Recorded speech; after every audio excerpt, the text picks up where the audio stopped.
ದಾವಣಗೆರೆಯ ಕೆಲ ಪುಡಿ ರೌಡಿಗಳು, ಪುಡಾರಿಗಳು ಅಂತ ನಾನು ಹೇಳಲ್ಲ, ಪುಡಿ ರೌಡಿಗಳು, ರೌಡಿ ಶೀಟರ್ಗಳು ಪೊಲೀಸರ ಮೇಲೆ ಕೈ ಎತ್ತಿದ್ದಾರೆ. ಪೊಲೀಸರನ್ನ ಹಿಡಿದು ಎಳೆದಾಡಿ ಅವ್ರ ಮೇಲೆ ಮ್ಯಾನ್ ಹ್ಯಾಂಡ್ಲಿಂಗ್ ಮಾಡಿದ್ದಾರೆ. ಪೊಲೀಸರ ಮೇಲೆ ಕೈ ನಾಯಕರ ಪುತ್ರರ ಹಲ್ಲೆ ಪ್ರಕರಣ, ಪೊಲೀಸರು ಮತ್ತು ಕೈ ಮುಖಂಡನ ವಾಗ್ವಾದದ ಮತ್ತಷ್ಟು ದೃಶ್ಯಗಳು ಲಭ್ಯವಾಗಿದೆ. ದಾವಣಗೆರೆಯ ಇಮಾಮ್ ನಗರದ ಬಳಿ ನಡೆದಂತಹ ಘಟನೆ ಇದು. ಶನಿವಾರ ಚಿಗಟೇರಿ ಜಿಲ್ಲಾಸ್ಪತ್ರೆಯ ಆವರಣದಲ್ಲಿ ಗಲಾಟೆ ನಡೆದಿತ್ತು. ಎರಡು ಗುಂಪುಗಳ ಮಧ್ಯೆ ಅವರವರಲ್ಲೇ ನಡೆದಿತ್ತು. ಆ ಆರೋಪಿಯ ಬಂಧನಕ್ಕೆ ಪೊಲೀಸರು ಹೋಗ್ತಾರೆ. ಬಡಾವಣೆ ಠಾಣೆ ಪೊಲೀಸರು CPI ಗಾಯತ್ರಿ, ಸಿಬ್ಬಂದಿ ಹರೀಶ್, ಕೆಂಚಪ್ಪ ಅವ್ರ ಮೇಲೆ ಆ ಗುಂಪು ಅವ್ರು ಸೇರ್ಕೊಂಡು ಹಲ್ಲೆ ನಡೆಸಿರೋದು. ಅದೇ ಆ ಅಯೂಬ್ ಪೈಲ್ವಾನ್ ಅವ್ರ ಮಕ್ಕಳು, ಅಯೂಬ್ ಪೈಲ್ವಾನ್ ಮಕ್ಕಳೇ ರೌಡಿ ಶೀಟರ್ ಕೂಡ ಹೌದು. ಅವರು ಸೇರಿಕೊಂಡು ಎಲ್ಲ ಸೇರಿಕೊಂಡು ಒಂದಷ್ಟು ಜನ ತಳ್ಳಾಡಿ ನೂಕಾಡಿ ಲೇಡಿ ಪೊಲೀಸ್ ಅನ್ನೋದನ್ನು ನೋಡ್ದೇನೆ ಹಲ್ಲೆ ಮಾಡಿರ್ತಕ್ಕಂಥದ್ದು. ತಮ್ಮ ಮೇಲೆ ಹಲ್ಲೆ ನಡೆಸೋದಕ್ಕೆ ಕೆರಳಿ ಕೆಂಡುವಾಗ್ತಾರೆ ಗಾಯತ್ರಿ ಅವರು. ಸಹಜ ಅಲ್ವಾ, ಪೊಲೀಸರ ಮೇಲೆ ಕೈ ಇಟ್ಟು ಬದುಕೋದು ಉಂಟಾ. ಬಟ್ ಇಲ್ಲೇನಂದರೆ ಕಾಣದ ಕೈಗಳು ಪ್ರೊಟೆಕ್ಟ್ ಮಾಡ್ತಾವ್ರಿ. ನಮ್ಮ ರಾಜ್ಯದಲ್ಲಿ ಯಾಕೆ ಹಿಂಗೆ ಆಗ್ತಾ ಇದೆ ಅಂತಂದರೆ ಇದೇ ಕಾರಣ. ರಾಜೀವ್ ಗೌಡ ಇನ್ಸಿಡೆಂಟ್ ತಗೊಳ್ಳಿ, ಏನೇನು ನಡೀತು ಅಂತ ಅಂದ್ಬಿಟ್ಟು ಜ್ಞಾಪಿಸ್ಕೊಳ್ಳಿ.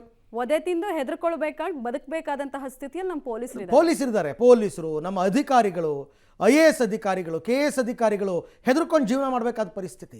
ಇದಕ್ಕೆಲ್ಲ ಕಾರಣ ಈ ರಾಜಕಾರಣಿಗಳು ಇಂಡೈರೆಕ್ಟಾಗಿ ಸಪೋರ್ಟ್ ಮಾಡಿಕೊಂಡು ಈ ಪರಿಸ್ಥಿತಿಗೆ ತಂದಿಟ್ಟಿದ್ದಾರೆ. ಅಂದ್ರೆ ನಿಮ್ಮ ಸ್ವಾಭಿಮಾನನು ಅಡ ಇಟ್ಟು ಬದುಕಿ. ಪೊಲೀಸರು ಅಂತಂದ್ರೆ ಹೆದರಿಕೆ ಅನ್ನೋದೇ ಹೊಟ್ಟೋಗಿದೆ ಯಾರಿಗೂ ಕೂಡ.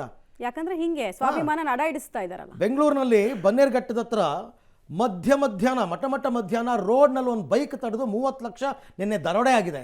ರೋಡಲ್ಲಿ ಓಡಾಡ್ತಾ ಇದ್ದಾರೆ ಜನ, ಯಾರ ಭಯನೂ ಇಲ್ದೇನೆ ಆರಾಮಾಗಿ ದುಡ್ಡು ಕಿತ್ಕೊಂಡು ಹೋಗಿದ್ದಾರೆ. ಅಲ್ಲಿ ಯಾವ ಸ್ಥಿತಿಗೆ ನಮ್ಮ ರಾಜ್ಯ ಬಂದು ನಿಂತಿದೆ ಅಂತಕ್ಕಂಥದ್ದನ್ನು ಅರ್ಥ ಮಾಡ್ಕೊಳ್ಳಿ.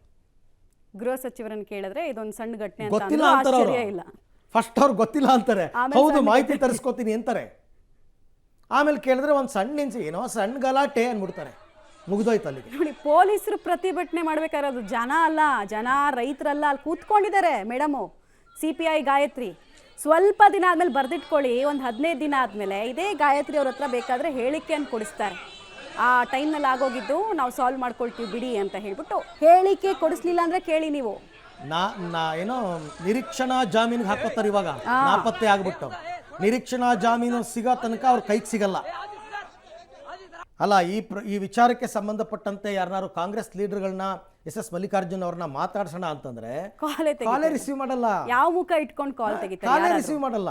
ಬಹಳ ಬುದ್ಧಿವಂತರು, ಯಾರು ಕಾಲ್ ರಿಸೀವ್ ಮಾಡಲ್ಲ. BJPಯವರು ಅಯ್ಯೋ ನಮಗೆ ಯಾಕೆ ಬೇಕು ಅಂತ ಅಂದ್ಬಿಟ್ಟು ಅವರು ಹಂಗೇನೆ, ಎಲ್ಲರೂ ಅಷ್ಟೇನೆ ಹಂಗೆ ಇನ್ನೊಂದು 10 ದಿನಕ್ಕೆ ಈ ಸುದ್ದಿ ತಣ್ಣಗಾಗ್ಬಿಡುತ್ತೆ ಅಷ್ಟೇ ವಿಚಾರ.